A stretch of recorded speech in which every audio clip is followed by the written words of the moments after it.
ইদানিং একটি কথা বেশ শুনতে পাওয়া যাচ্ছে মূলত সোশ্যাল মিডিয়াতে, যে গোপালগঞ্জের উপরে ব্যবস্থা নেওয়া হোক, মানে পুরো গোপালগঞ্জ ডিস্ট্রিক্টের উপরে এবং এর অধিবাসীদের উপরে নানাবিধ ব্যবস্থার সুপারিশ করছেন।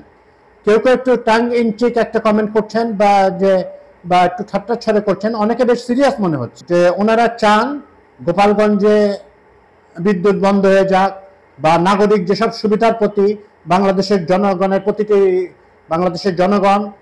প্রতিটি নাগরিক এন্টাইটেলড, সেগুলো বন্ধ করে দিয়ে গোপালগঞ্জকে এবং তার অধিবাসীদেরকে শাস্তি দেওয়া হোক। ওনারা কেন এটা বলছেন এটা আমরা বুঝতে পারি।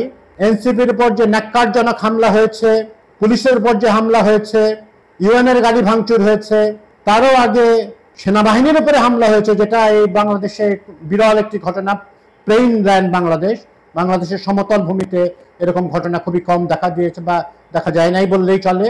এবং স্বেচ্ছাসেবক দলের 2 জন সদস্য নিহত হয়েছে। তার মানে গোপালগঞ্জে প্রচুর সন্ত্রাসী আছে।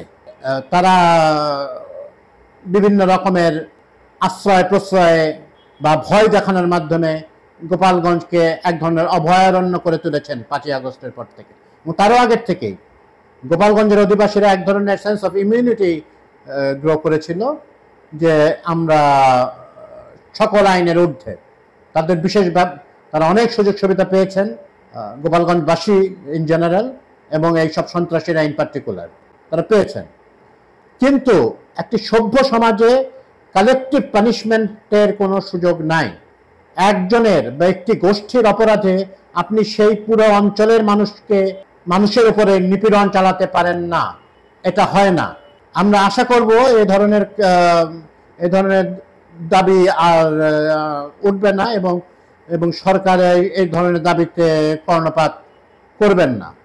দেশে একটি ইন্টারিম হলেও একটি বৈধ সরকার রয়েছে, এবং আমরা বলি বৈধ সরকার রয়েছে, এবং আমরা চাই যে ওনারা সকল নাগরিককে একই নজরে দেখবেন। তারা দেখছেন না এরকম কিছু বলছে না, বা গোপালগঞ্জের উপরে একটা প্রবল নিপীড়ন চলছে এটিও বলছে না। একটি বৈধ সরকার পরিস্থিতি আয়ত্তে আনতে কিছুদিন কারফিউ দিয়েছিলেন, আজকে আবার কারফিউটি উঠিয়ে নেওয়া হয়েছে। কিছু লোককে গ্রেফতার করা হয়েছে এবং করা উচিত। আপনারা একটা হামলা করে বারবার পার পেয়ে যাবেন, এটা তো হয় না। আমি সম্পূর্ণ গোপালগঞ্জবাসীকে বলছি না, আপনাদের সংখ্যাগরিষ্ঠ মানুষ আওয়ামী লীগকে সমর্থন করেন, এটা কোনো অপরাধ হতে পারে না। বা বঙ্গবন্ধুর প্রতি আপনাদের একটা বিশেষ শ্রদ্ধাবোধ রয়েছে, এটাও কোনো অপরাধ নয়। কিন্তু এটা এক ধরনের অন্যায় যে আপনাদের মধ্যে ঘাপটি মেরে থাকা সন্ত্রাসীদেরকে আপনারা আশ্রয় প্রশ্রয় দিচ্ছেন। ধরে নিচ্ছে হয়তো বা ভয়েই দিচ্ছেন, ভয় থেকে বের হয়ে আসতে হবে। সেদিন যা ঘটেছে, অন্য যে কোনো সময় হলে সরকার আরো কঠিন এবং কঠোর পদক্ষেপের দিকে যেতে পারতেন, ওনারা সেটা জাননি। হ্যাঁ, এদেরকে প্রতিরোধ করতে গিয়ে কয়েকজন মারা গেছেন, 5 জন মারা গেছেন, 4 জন সেদিনই, এবং পরে আরেকজন মারা যান। তো এটা দুঃখজনক হলেও ইনএভিটেবল ছিল। আপনি যখন পুলিশকে তো আপনারা মেরে তাড়িয়েছিলেন, সন্ত্রাসীদের বলছি, যখন সেনাবাহিনীর উপরে ইট পাটকেল নিক্ষেপ করতে থাকবেন, ধারালো অস্ত্রের প্রদর্শনী করবেন, গালাগালি দেবেন, তো ওনাদের তো চুপ করে বসে থাকার উপায় নাই। তাদের তো জাতীয় নেতাদেরকে এলাকার থেকে উদ্ধার করতে হবে, এবং তাদের নিজেদেরও তো বাঁচতে হবে। তারা আত্মরক্ষার্থেই বল প্রয়োগ করেছিলেন বলেই প্রতীয়মান হয় যে এভিডেন্সগুলো আমাদের কাছে আছে, এবং এটা করবার সম্পূর্ণ অধিকার তাদের রয়েছে। সেনাদের কাছে ম্যাজিস্ট্রেসি পাওয়ার রয়েছে।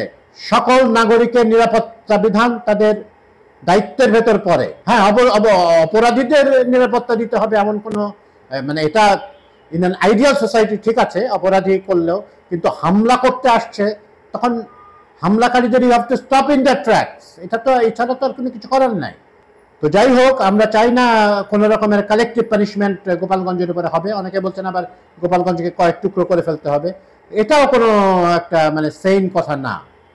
গোপালগঞ্জকে কয়েক টুকরো করলে কি হবে, কি অর্জিত হবে? এখানে একটাই অর্জিত হবে যে গোপালগঞ্জের সন্ত্রাসীরা আরো কয়েকটি জেলায় ছড়িয়ে পড়বেন, আরো কয়েকটি জেলায় তারা এই ধরনের আচরণ করতে থাকবেন। গোপালগঞ্জবাসীকে একটু সতর্ক হতে হবে। আপনারা অন্ধ সমর্থন করবেন না। একটি দলকে সমর্থন করেন ঠিক আছে, কিন্তু অন্ধভাবে সমর্থন করবেন না। এর পরিণতি কখনো ভালো হয় না, দলান্ধতার পরিণতি কখনোই ভালো হয় না। থ্যাংকস।